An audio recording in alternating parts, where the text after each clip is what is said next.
vamos a partir con los estados financieros. ¿Y qué son los estados financieros? Ahí hay una definición, pero principalmente son todos aquellos informes o reportes que provienen del sistema de información contable y que nos dicen cómo está la empresa a grandes palabras. Son todos estos informes o reportes que nos dicen el cómo está la empresa, en términos de su posición financiera, de la circulación de efectivo, su desempeño, inversión, etc. Y su objetivo es orientar la toma de decisiones, ya sea dentro de la misma empresa, como también gente externa que quiere invertir en ella. Es una forma de entender, por ejemplo, para un inversionista, si es útil o rentable invertir en esta empresa. ¿Ya? Y vamos a ver los 4 informes principales que provienen. Después que son estos 4, ¿cierto? El nombre va a depender, no sé si tiene láser. Sí. El nombre va a depender de la norma que usemos, la PCGA es la norma chilena, los principios contables generalmente aceptados, y la IFRS es la norma internacional. Pero más o menos nos vamos a quedar con los nombres de la norma chilena, y son 4 reportes principales. El primero es el balance, ¿cierto?, que me habla de la situación financiera de la empresa. Luego viene el estado de resultado, que me entrega información sobre el rendimiento. El estado de flujo efectivo, que analiza el flujo, el ingreso o salida de los efectivos de la empresa. Y luego viene el informe de notas explicativas, que en el fondo es complementar toda la información anterior. O sea, toda la información que no podamos ingresar de manera contable, la ponemos como notas complementarias o notas explicativas con el fin de complementar la información que está en los informes anteriores. ¿Ya? Pero son notas complementarias, así que obviamente vamos a basarnos en estos 3. Y el primero que vamos a ver es el balance. ¿Y qué es el balance? Como decía, tiene el objetivo de entregar información sobre la situación financiera y, en resumen, relaciona los recursos de la empresa con las fuentes que me permiten financiar estos recursos, ¿ya? Y lo que se tiene que cumplir es que los recursos sean igual a la fuente. Todo recurso tiene que venir de una fuente que lo genera, ¿ya? Los recursos son los que nosotros conocemos como activos, que son todos los bienes y derechos de la empresa, todos los recursos de la empresa, y los podemos dividir en activos circulantes o corrientes o de corto plazo. Todas esas palabras son sinónimos, que son todos aquellos activos que son adquiridos con el fin de venderse o con el fin de cobrarse, ¿ya? Y los activos de largo plazo o activos fijos, que son todos aquellos que no se adquieren como fin de venta, sino que están más para apoyar el giro, ¿ya? Y entre eso están los activos fijos tangibles y los intangibles, que, como dice la palabra misma, me refiero a si los puedo tocar o no. O sea, los tangibles están en los recursos no destinados para la venta, están los inmuebles, el dinero mismo, un edificio, por ejemplo, material. Y los intangibles son todo lo que yo no puedo tocar, no puedo palpar, donde están las franquicias, principalmente las marcas, y alguna inversión que yo tenga en otra empresa, ¿ya? Estos son los activos, repito, son los recursos de la empresa. Y dentro de las fuentes que financian estos recursos, podemos dividirlas en 2, ¿cierto? Están los pasivos, donde el financiamiento exterior, un acreedor, que no tiene financiamiento para, que son todas las obligaciones o deudas de la empresa. Y el patrimonio, que es el derecho de los accionistas de la empresa por sobre los activos, como lo que pertenece a la empresa, el financiamiento propio, ¿ya? Dentro de los pasivos también vamos a hacer una distinción en función del tiempo temporal. Entonces los vamos a clasificar en pasivos circulantes o corrientes o de corto plazo, y las deudas a largo plazo. ¿Cuál es el tiempo que nosotros definimos como para hacer esta distinción entre corto y largo plazo? 1 año. O sea, todas las deudas que haya que pagarlas en menos de 1 año se consideran como pasivos de corto plazo, y el resto lo definimos como deudas a largo plazo. Y bueno, el patrimonio. Y ya lo expliqué, el derecho de los propietarios sobre los activos de la empresa. Está el capital neto, el resultado del ejercicio, las reservas que se generan dentro del proceso, ¿ya? Y como dije, los recursos tienen que ser igual a las fuentes, por lo tanto se tiene que cumplir que los activos sean igual a los pasivos más el patrimonio, ¿ya? En general eso se tiene que cumplir, sobre todo en sociedades anónimas, donde por ley el patrimonio no puede ser negativo. Pero eso es lo que en general se tiene que cumplir, porque los recursos tienen que ser igual a la fuente, ¿ya? Y también se define ahí una variable que se llama capital de trabajo neto, que es los activos de corto plazo circulantes menos los pasivos circulantes, que en el fondo es como la caja chica que tengo yo para invertir en el momento.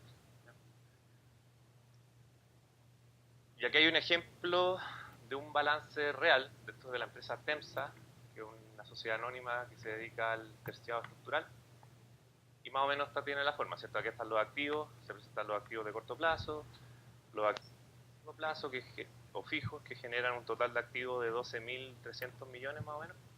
Y lo primero que tenemos que ver es que el monto de los activos tiene que ser igual a la suma de los pasivos más el patrimonio. ¿Ya? A este lado tenemos los pasivos de corto plazo, de largo plazo y el patrimonio. Es un ejemplo real. Esto es en estos dos momentos. Una cosa importante del balance que no dije es que el balance es transversal en el tiempo, una foto, es una fotografía del momento, a diferencia de los otros estados financieros que abarcan un periodo completo. Y eso va a ser importante sobre todo para lo que se ocupa en la prueba, que son los índices financieros, donde hay algunos índices que me relacionan variables del estado de resultados con variables del balance, y son temporalmente distintos. Entonces, por ejemplo, vamos a tener que hacer un promedio de todos los balances a lo largo de un año para meterlo en la fórmula. Esto, repito, de un momento. Entonces ahí, este balance es al momento de año 2016 y este al momento del año 2017. ¿Ya? Entonces, por ejemplo, podemos ver que el total de deuda, el total de pasivos son 2.000 millones más o menos. Ya siendo como un 20% del patrimonio. Podemos decir que en general esta empresa tiene poca deuda y no es lo común. En general las empresas trabajan con mucha deuda. Pero eso es más o menos como se ve. ¿Ya? Luego viene el estado de resultados, que es el segundo estado financiero que vamos a ver, que lo que mide es el desempeño de la empresa. Y siempre tiene más o menos la misma estructura. Primero se anotan los ingresos y los costos asociados a las ventas, cuya diferencia me genera el margen bruto, y luego se agregan todos los ingresos o costos financieros asociados a la administración. Y una vez que se le aplican los impuestos, se obtiene la ganancia o pérdida neta, o el resultado del ejercicio, lo que nosotros llamamos resultado del ejercicio. Este es un ejemplo también para la misma empresa. Ojo ahí, lo que dije, 2017-2016, esto abarca un periodo, en este caso un año. El otro era un momento. En el momento en que nosotros hicimos eso, era el balance, y el próximo mes va a ser... ¿ya? Y el siguiente es el estado de flujo efectivo, que lo que hace, es ver el ingreso y salida de efectivo de la empresa. Aquí hay una imagen un poco más grande también de la misma empresa Temsa, y lo hace en función de tres áreas principales, que es el área de operación, el área de inversión y el área de financiamiento. También esto longitudinal en el tiempo, o sea, a lo largo de un periodo. ¿Ya? Todo esto me indica, son informes o reportes que me indican el cómo está la empresa. Pero nosotros nos vamos a centrar más, y la forma en que lo preguntan en la empresa va más asociado a los índices financieros, que en el fondo es llevar todo eso a algún número que me sea más fácil a mí de interpretar el cómo está la empresa. Obviamente, al simplificar los números, tengo que analizar distintos índices para llegar a estudiar el comportamiento global de la empresa. No basta con definir cómo está la empresa usando solamente un índice. Aparte, todos estos índices son súper maquillables. Yo de repente puedo subirle mucho el patrimonio para hacer que un índice sea muy bueno, pero eso me va a afectar a otro. Entonces siempre el análisis tiene que ser complementario con todos los índices. Y vamos a ver tres tipos de índices. Los primeros son los índices de liquidez. Me equivoqué. Me pierdo con este. Que son, me dicen la capacidad de la empresa de resolver mis obligaciones de corto plazo. Si yo puedo pagar mis deudas a corto plazo. Eso es lo que me relaciona. Y el primero de los índices que vamos a ver es la razón circulante o la razón corriente, que corresponde en fórmula a los activos circulantes o de corto plazo dividido por los pasivos circulantes o de corto plazo. ¿Ya es comparar mis activos con respecto a mi pasivo, todo en corto plazo, porque estamos hablando de la capacidad de la empresa de resolver las cosas a corto plazo. ¿Qué pasa si esto es 1? Si esta es fórmula 1, ¿qué significa? Son iguales a los pasivos, o sea que puedo cumplir con mis deudas justo. ¿Qué pasa si es menor que 1? Tengo menos activos que pasivos, por lo tanto no puedo pagar o cubrir mis deudas a corto plazo. Por eso se habla ahí, estoy en una situación, no tengo el capital para cubrir mis deudas a corto plazo. Obviamente, mientras más grande sea este valor, mejor yo voy a poder cubrir mi deuda. Pero ¿es bueno que sea tan alto? No, porque en el fondo se habla de recursos ociosos. Tengo mucha plata que no estoy haciendo nada, la tengo ahí y no está haciendo absolutamente nada, entonces tampoco es bueno. Por eso que se limita este índice a 1, entre 1 y 1,5. ¿Ya? No quiero que sea menor que 1 porque si no, no puedo pagar. Tampoco quiero que sea muy grande porque no estoy usando la plata que tengo, la estoy dejando ahí sin hacer nada. ¿Ya? Y el segundo índice de liquidez es la misma idea, es la razón ácida, ¿cierto? Pero considera solamente aquellos activos de corto plazo que yo puedo liquidar con mucha facilidad. En fondo un poco más estricto. Es como si lo otro es qué tanto puedo pagar en el corto plazo, esto es como qué puedo pagar si me cobran mañana. O sea, no es mañana, pero es mucho más estricto. Y en el fondo se define como los activos circulantes menos las existencias o el inventario. Aquí también se define como la caja más los valores negociables. En el fondo, dentro de los activos de corto plazo vamos a tener 4 principalmente, que es la caja, las cuentas por cobrar, los valores negociables y el inventario. Ya, de esos 4, generalmente el inventario es como aquello que no puedo liquidar de manera inmediata y por lo tanto se elimina de este índice y me quedo solamente con la caja, los valores negociables y también a veces en la literatura aquí ponen cuentas por cobrar. Pero en el fondo la idea es todos activos circulantes pero que puedo liquidar de manera fácil. Y es por eso que el ideal se limita un poco también. O sea, ya no necesito que sea 1 porque en el fondo lo que me dice es que ojalá si me cobran pronto yo pueda pagar, tenga en caja la mitad de la deuda. Entonces se lleva a un ideal de 0,5 a 1. De nuevo, la misma idea anterior, si es menor a 0,5 estoy en una situación de riesgo, si es mayor que 1 tengo recursos ociosos. ¿Ya? Es la misma idea, solamente que considera aquellos activos de liquidez fácil. El siguiente índice es el índice de endeudamiento. Y me faltó uno.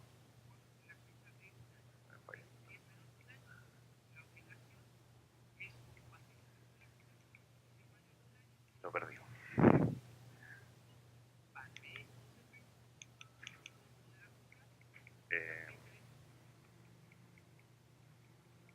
está funcionando. Espera, vengo al tiro.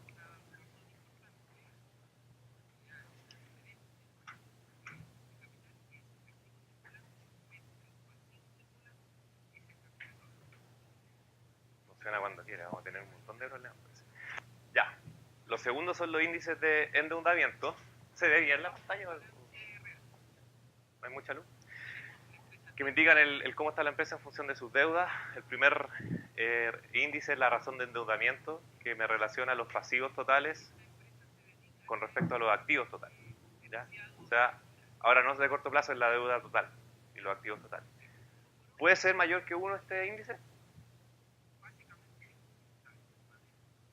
No debería, porque ¿qué significa? Ah, claro, o sea, si es mayor que 1 significa que tengo más pasivos que activos, pero ¿puedo tener más pasivos que activos? Pero eso implicaría que mi patrimonio es negativo. Pero todo, en el fondo, la gracia del balance es que todo lo que yo hago se refleja en el otro. O sea, si todo como activo igual, todas esas deudas que yo estoy agrandando va a pasar como activo igual.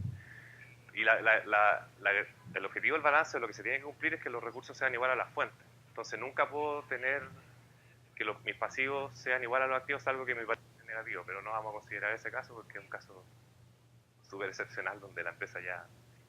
Chao. Entonces, para efectos prácticos y para el tipo de empresas que nosotros vamos a estudiar, el patrimonio nunca puede ser menor que 0 y por lo tanto este índice no puede ser mayor que 1. Ya obviamente queremos que este índice sea menor que 1 para que no estemos tan endeudados. Esa es la diferencia. Si está más cerca de 1, la deuda es mucho más grande que el patrimonio. Esto es un porcentaje, o sea, si esto es 0,8 significa que el 80% de mis fuentes son deudas y el 20% son patrimonio. Entonces eso es como la gracia, no queremos que se sea tan cerca de 1. Tampoco es la idea que sea muy chico, porque como siempre es bueno, entre comillas, tener deudas es que las tengo bien administradas. El otro índice de endeudamiento es el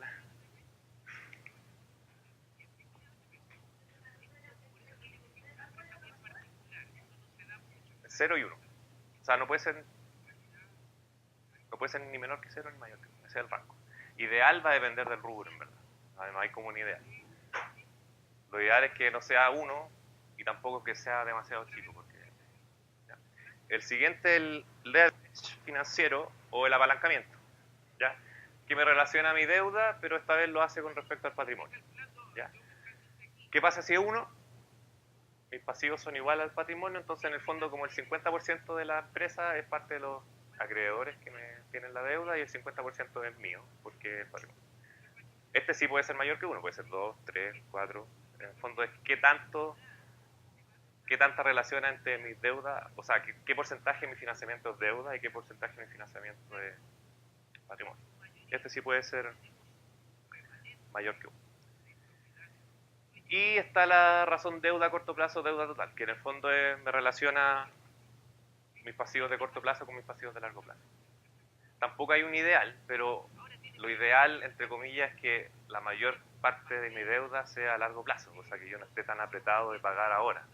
Entonces, lo ideal es que esté cercano al 1 o más de 0,5. Tampoco puede ser mayor que 1, porque obviamente mis pasivos totales nunca pueden ser menor a... O sea, siempre los de corto plazo van a ser máximo igual a mis pasivos totales. Y 1 no es lo que queremos porque no queremos tener tanta deuda a corto plazo porque estamos apretados, tenemos que pagar rápido, ¿ya? Y luego vienen los... Voy a tener que bailar toda la clase para que funcione. Índice de rentabilidad, que como el nombre lo dice, es la rentabilidad de la empresa. El primero es el margen bruto. Bueno, primero está el margen neto, que si se acuerdan del estado de resultado, era el resultado del ejercicio, o sea, la última línea del estado de resultado, una vez aplicados los impuestos, y lo relaciona con los ingresos por venta. O sea, cuánto yo genero de ganancia o pérdida por cada peso que vendo, eso es como la idea. ¿Ya? Neto, porque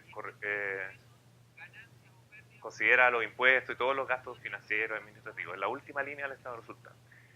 También está el margen bruto.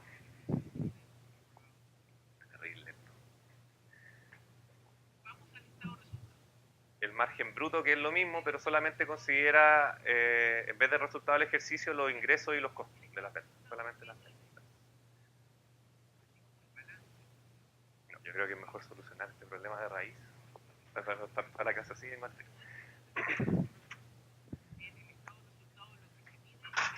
No me está funcionando, así como que se queda pegado acá. No sé si le puedo meter el mío. Ya, pero para que no... No, ahí sí. Pero está todo el rato así, como que de repente funciona y de repente... No, sí, sí. Bueno, ya. Última chance. No quieren matarlo. Bueno, el margen bruto, como les dije, es lo mismo, es la misma idea, solamente que considera los ingresos y los costos asociados a las ventas. ¿Ya? Aquí no se consideran ni los gastos financieros, ni de administración, ni los impuestos, nada. Solamente ingresos menos costos, partido por ingreso. ¿Ya? Repito, este por sí solo no me dice nada. Yo puedo tener un margen bruto enorme y no significa que mi empresa esté bien, digamos, porque si después le sumo un montón de costos de administración y financiero y me queda un margen neto, no sirve de nada. Por eso el análisis siempre tiene que ser complementario. Eso es la idea de lo que les decía antes. Luego viene el ROE, que quizás es uno de los más importantes, sobre todo para los inversionistas, que en el fondo es cuánta ganancia o pérdida tengo por cada peso que yo invierto en ella, como patrimonio. Entonces, si este ROE es muy alto, puede ser un poco más atractivo para los inversionistas. Repito, son súper fáciles de maquillar esto. O sea, yo puedo al final de año comprar o poner una inyección, o sea, o vender un mueble, genera un resultado del ejercicio demasiado grande, me genera un ROE enorme para ese año, pero lo estoy convirtiendo en deuda al final, entonces son fáciles de maquillar y por eso el análisis tiene que ser complementario.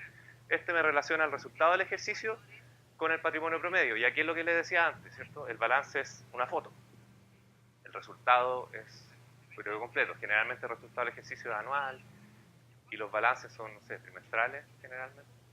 Entonces, en este caso, tendría que yo que calcular el patrimonio promedio de esos 4 balances trimestrales que yo tengo en un año y ponerlo en la foto, porque son escalas temporales distintas. Uno es longitudinal y el otro es transversal.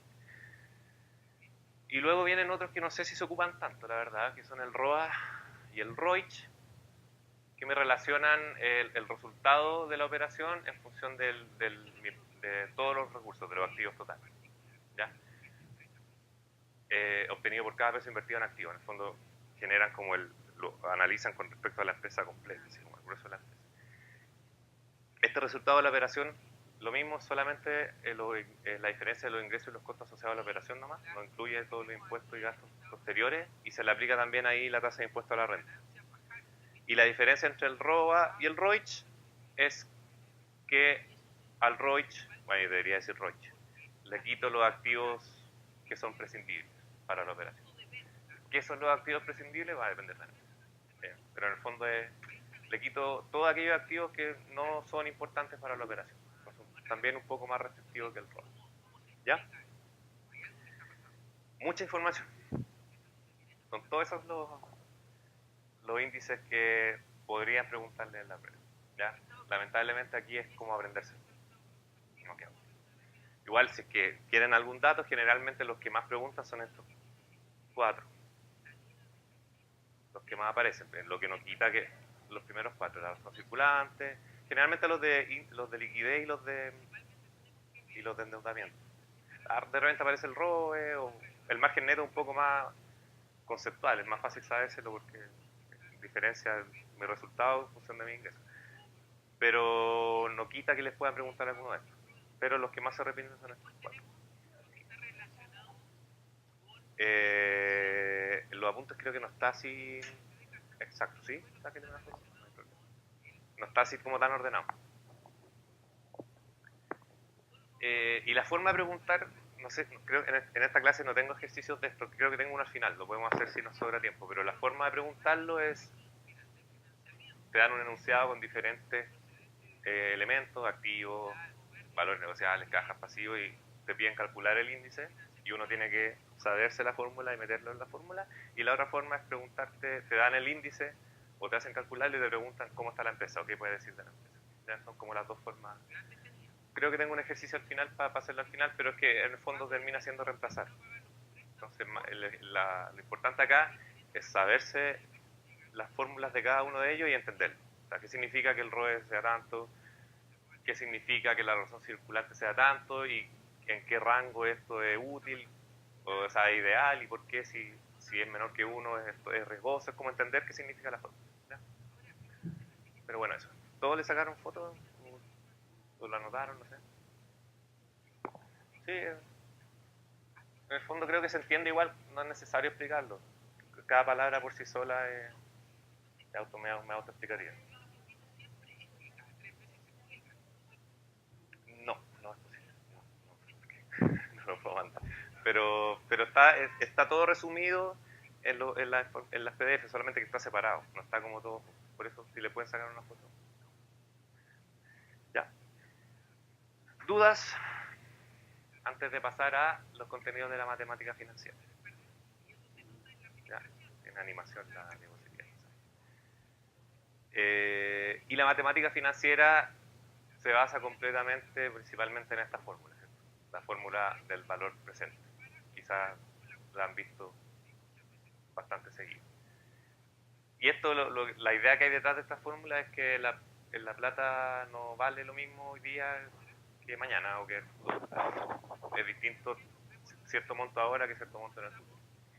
Y eso va a depender de la tasa de interés, también aquí está metido entre medio en esa idea el IPC, la inflación. No vale lo mismo tener 100 ahora que mañana. Y la fórmula base es esa, ¿cierto? Donde BF es valor futuro, valor presente, 1 es el 1. El I la tasa de interés y el N son los plazos de capitalización de veces, o es el número de veces que yo cobro los intereses o que yo capitalizo. Para ese tiempo pero no necesariamente el tiempo, es como uno de los principales errores en la prueba. El N no es ni meses, ni años, ni días, es las veces que yo cobro intereses. Si el interés es semestral, los N van a ser los números de semestres que yo cobro intereses. ¿Ya? Tasa de interés. Tal como está en esa fórmula, es en decimal. Pero usted en la calculadora, y lo vamos a ver después, siempre se ingresa en porcentaje. ¿Ya? Aquí aparece dice regla 3 de 4 y se basa solamente en el sentido que son 4 variables.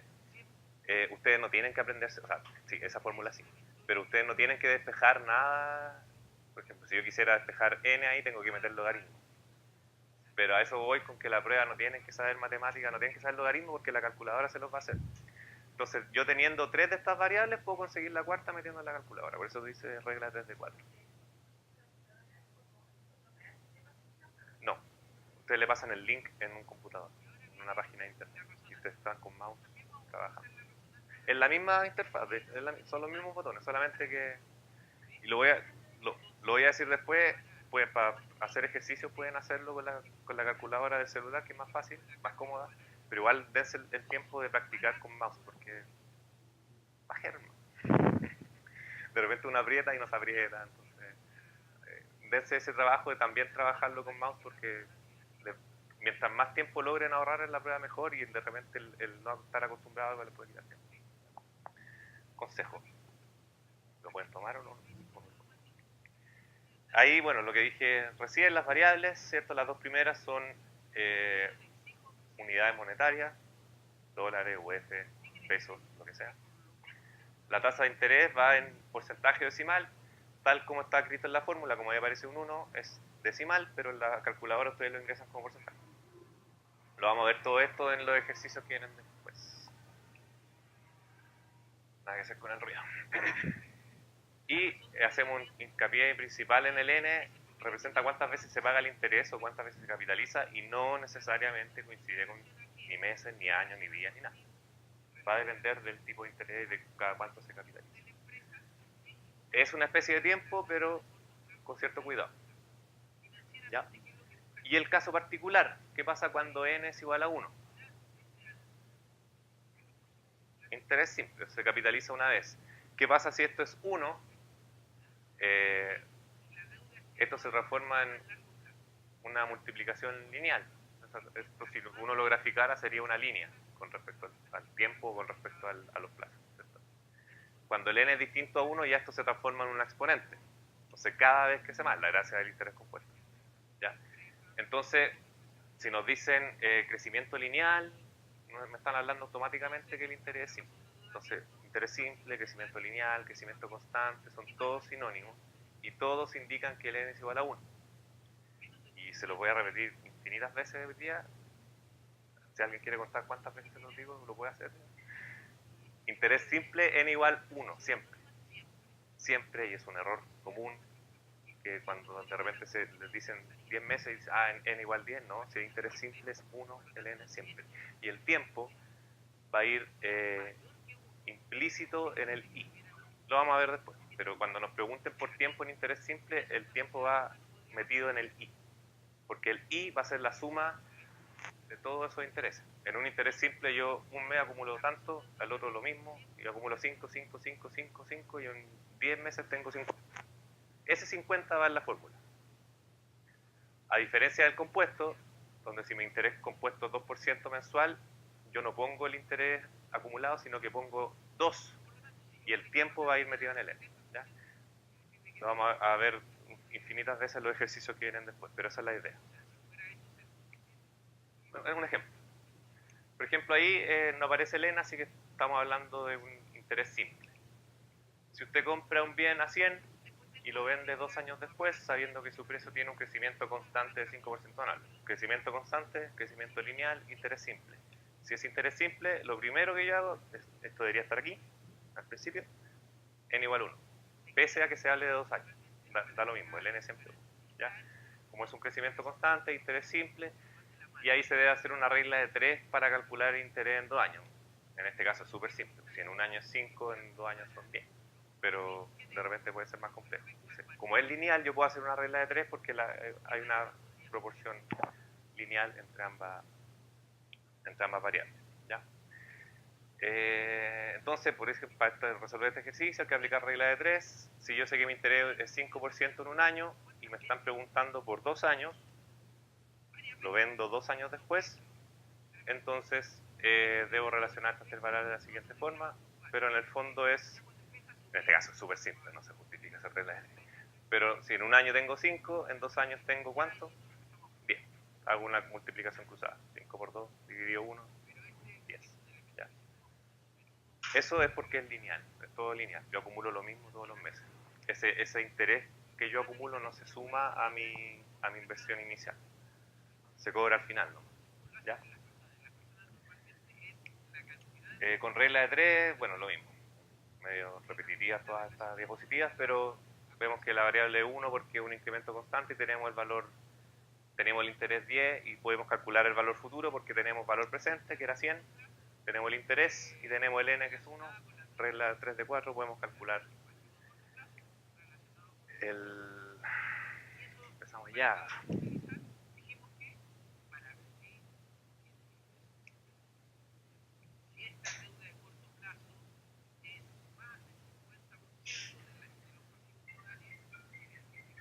Entonces podemos calcular el valor futuro, ¿cierto? Mi valor presente es 100 por 1 más el 10%. Bueno, ahí está metido como 10%, pero en la fórmula tendría que ser 0,1.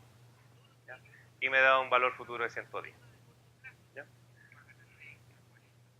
Otro ejercicio es lo mismo, tengo una tasa de un 5% trimestral y quiero calcular cuál es la tasa quincenal. Aquí no me dicen, pero obviamente estamos asumiendo que es interés simple. Entonces, como es interés simple, todo esto es lineal. Entonces, ¿cómo calculo yo la tasa quincenal a partir de la tasa trimestral? Y lo puedo hacer de infinitas. Una, por ejemplo, yo puedo llevar esto a días y multiplicarlo por 15. Entonces puedo dividir 5 en 3, eso me da una tasa mensual.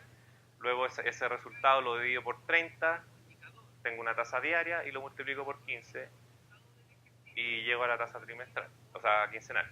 Lo otro es cuántas quincenas tengo yo en un trimestre y divido 5 por la cantidad de quincenas. Ya me da el mismo resultado.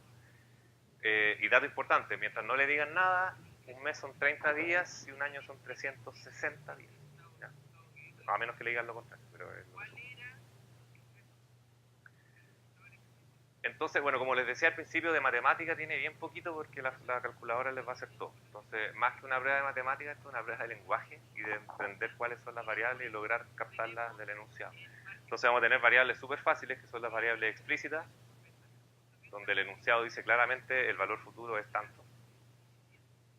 Puede tener implícitas, donde, por ejemplo, del tipo de la inversión se triplica, no me están diciendo cuál es el valor futuro, pero me está diciendo que es 3 veces la inversión inicial. Y variables de materia, que es básicamente reconocer que cuando hablamos de interés simple, el n es 1. Cuando hablamos de interés compuesto, el n puede ser distinto de 1 y el interés que se pone es de la tasa del periodo y no el periodo completo. Cosas de materia que hay que saber.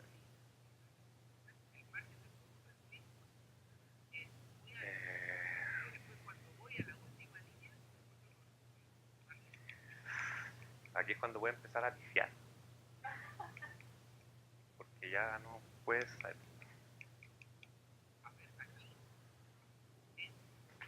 Lo vamos a cambiar. Descanso.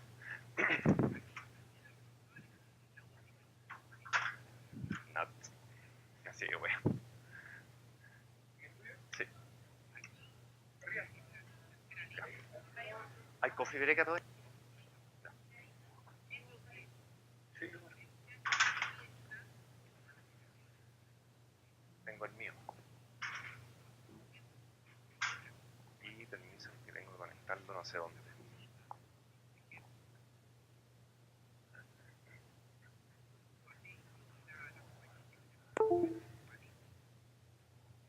Maravillas tecnológicas.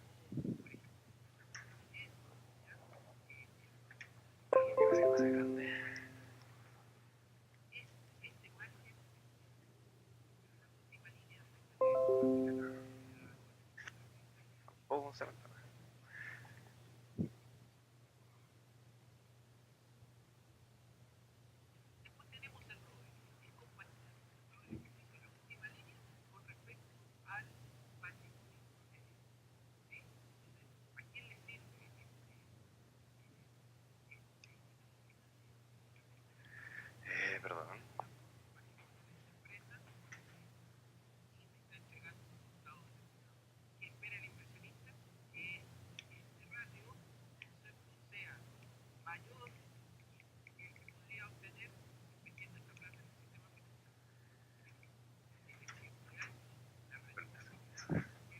funciona en ninguno.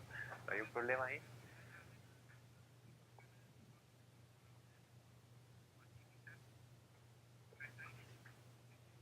Ahí sí, ahí sí. Ya, tengo dos. Ojalá funcione la cuenta. Pero tengo súper aburrido. Ya. Ejemplos. Quiero duplicar una inversión de 200 con un interés compuesto de un 3%. ¿Cuánto tiempo lo lograré? ¿Cuál es el valor presente? Mi inversión inicial, 200. ¿Cuál es mi valor futuro? No me lo dicen, pero me dicen quiero triplicar una inversión, entonces una variable implícita, yo sé que es 3 veces la inversión inicial, 600. Variable explícita, el interés, 3%, tengo 3 de 4, puedo calcular el N. ¿Ya? ¿En cuánto tiempo logro duplicar 100 a un 5% de interés mensual? Variable explícita, mi valor presente es 100, mi valor futuro es 200, porque quiero duplicar. Y el N yo por materia, si me habla de interés mensual, ahí no me dicen nada. Cuando no me dicen nada, también yo asumo que es interés simple. Por materia yo sé que I es igual a 1. Que N, perdón, es igual a 1 y mi incógnita va a ser el I.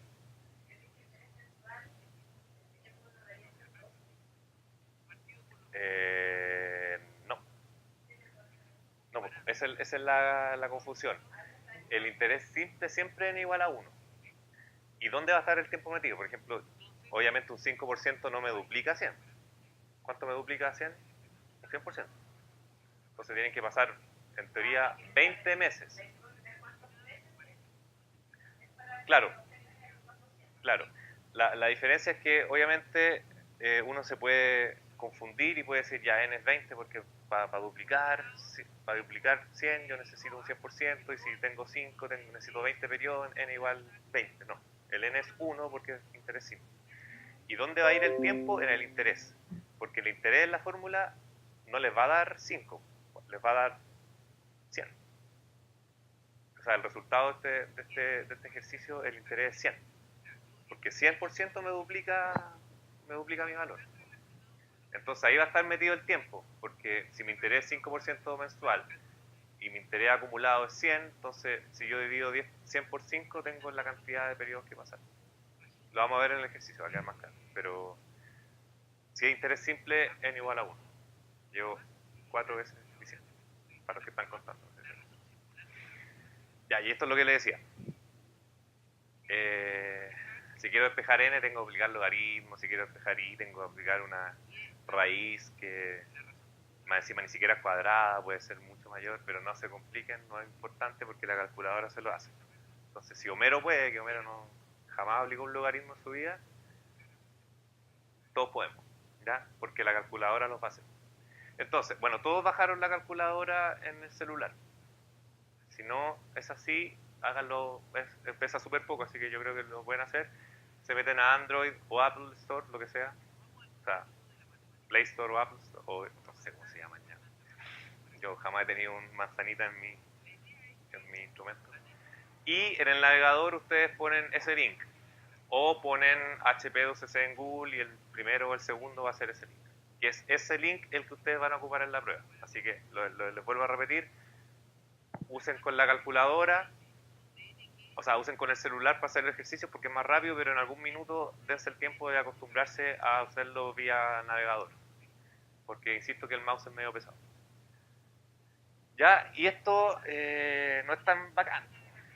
O sea, sería bacán tener una calculadora que funcione normal, pero esta no funciona normal. Esa es la gracia. Tenemos una calculadora que nos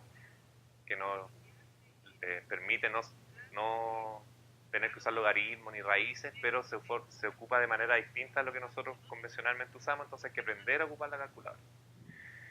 Y la principal, o la forma de ingresar las variables es de este estilo, las operaciones, por ejemplo. Se usa el número y en vez de hacer como lo hacemos en una calculadora normal, 5 más 2 igual, aquí es número, 5, enter, 2, y al final aprieto la operación. Háganlo, por ejemplo, si ustedes quieren multiplicar 5 por 2. Háganlo todo, enter, 2. Si yo quiero sumarlo, por ejemplo, más.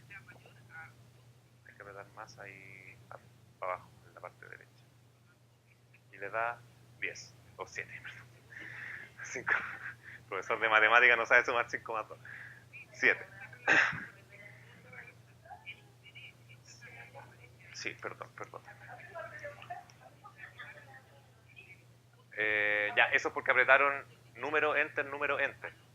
No, es número, enter, número, operación. Nunca el enter pueden borrar con CLX. CLX les borra la pantalla. Y se apretan F, CLX, F el botón rojito. Ah, qué bacán, tiene la... Qué top. Ah, entonces no. FCLX, si yo aprieto FCLX, borro todo. No solamente la pantalla, borro las variables que yo haya guardado, todo. Y CLX solamente borra la pantalla. Entonces, de nuevo, 5 más 2 sería 5, enter, 2, más. Si quiero restar, al final va un menos, una división porcentaje. Si quiero hacer otra operación después, 5 más 2 menos 2, por ejemplo, para volver a 5. ¿Cómo lo haría? Sería 5, enter, 2, más, porque quiero sumar primero, después 2, resta. Claro.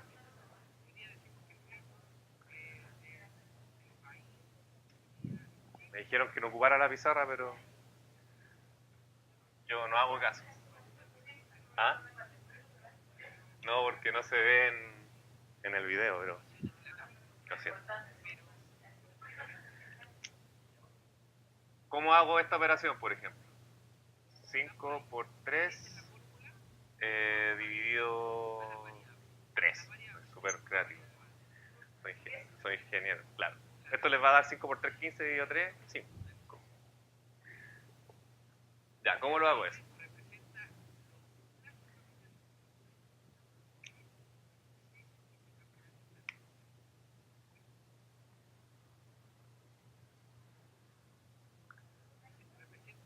Dividido 3. No ven ni ustedes y van a ver los pobres de... 3. 5 por 3, 15. Dividido 3, 5. ¿No?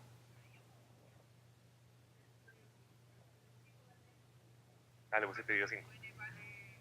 Ya, pero en el fondo es, en la calculadora es 5, enter, 3 por.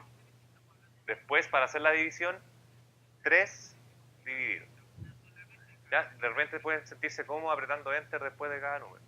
Lo único importante, no hay problema, el enter, por ejemplo, si yo aprieto 5, enter por 3, 5, enter, 5, enter, 3 por, enter, 3 dividido, no hay problema. Lo único importante es que ese segundo enter es innecesario, pero no hay problema si lo aprieto. Lo importante es que nunca el enter vaya antes de una operación.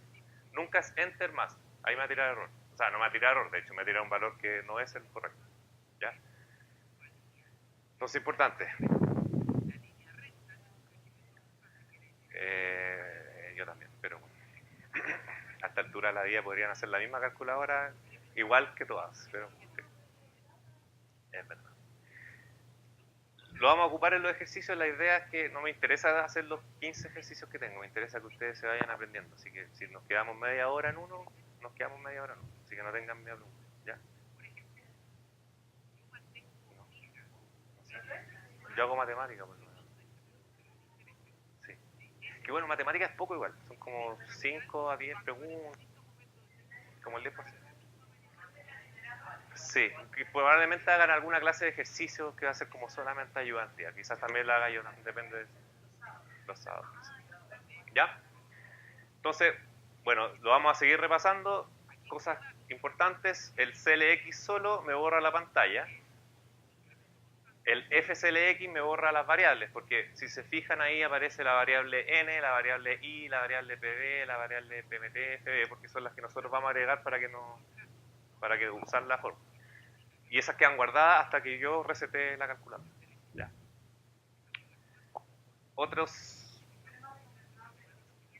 Sí, cambian ejercicio y resetean. Sí. Se ahorran cualquier problema. Otras variables o cosas importantes. El G menos, el G es el botón azul y el menos es la tecla menos, que ahí no aparece, pero en sus teclas debería aparecer abajo del menos una flecha azul. Es como un backspace. El último dígito, no el número. Si yo aprieto 35 y aprieto G menos, quedo en 3. O sea, no, borra el 5, quedo en 3. Sí, eso sí. No. G menos, G menos. ¿Ya? Por si acaso, si les complica, bórrenlo y háganlo de nuevo, en función de qué tanto tiempo quieran gastar. El CLX borra el último número, no solamente el dígito, sino que el último número. Y hay una tecla importante que es el triangulito porcentaje, que es el cambio porcentual. Eso es valor final menos valor inicial partido valor inicial por 100. ¿Ya? Les puede servir. ¿Cuál es la forma de ingresarlo? Es valor inicial, enter, valor final, triángulo. Por ejemplo, lo que estábamos hablando antes.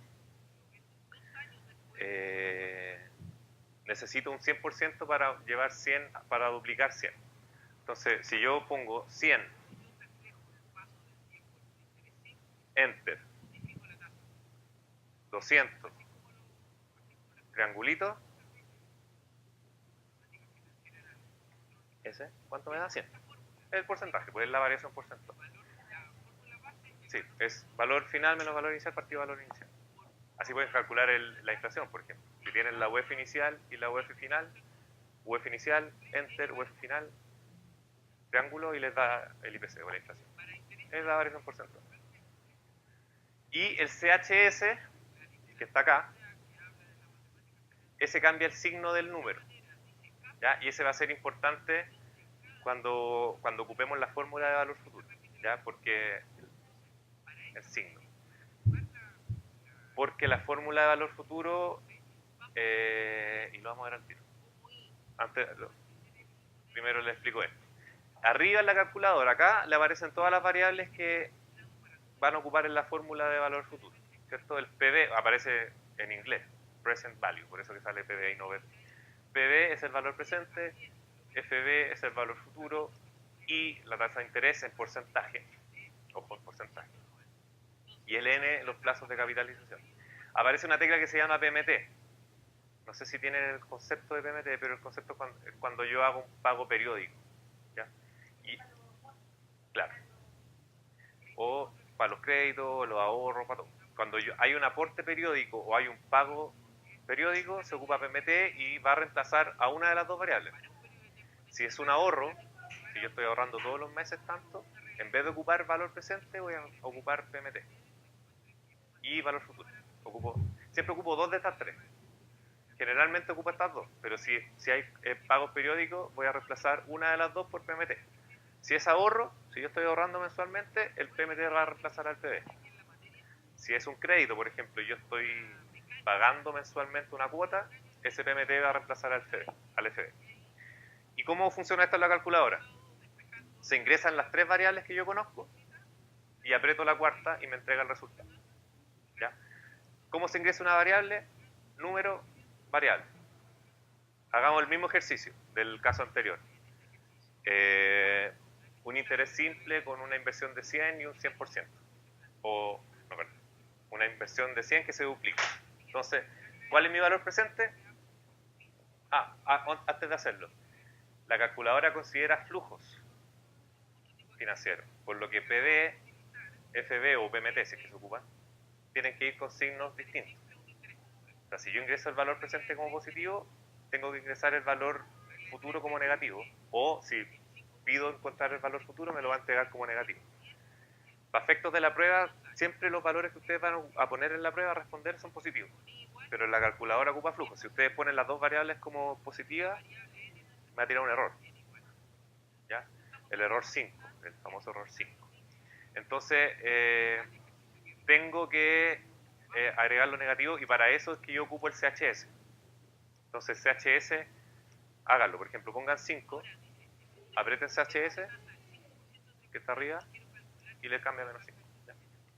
para eso, ese es el principal uso del CHS acá, es como para ingresar las variables. Ya, ¿cómo se ingresa una variable?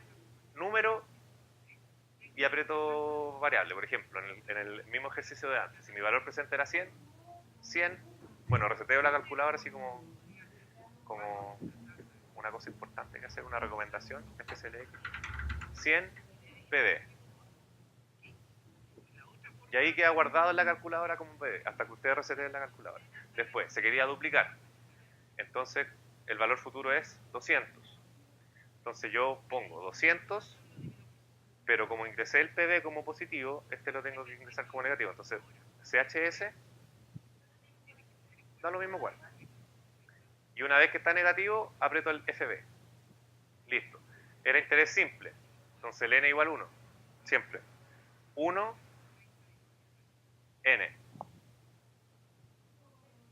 Y ahí tengo mis tres variables. Si yo aprieto I, que es la que me falta, les va a dar 100. Entonces ingreso 3 y la calculadora me entrega la cuarta. ¿Ya? Esa es la forma. Sí, una vez que si aprieto una variable y no tengo las 3 ingresadas, me va a tirar error. Tengo que tener 3 para yo apretar la cuarta. ¿Ya?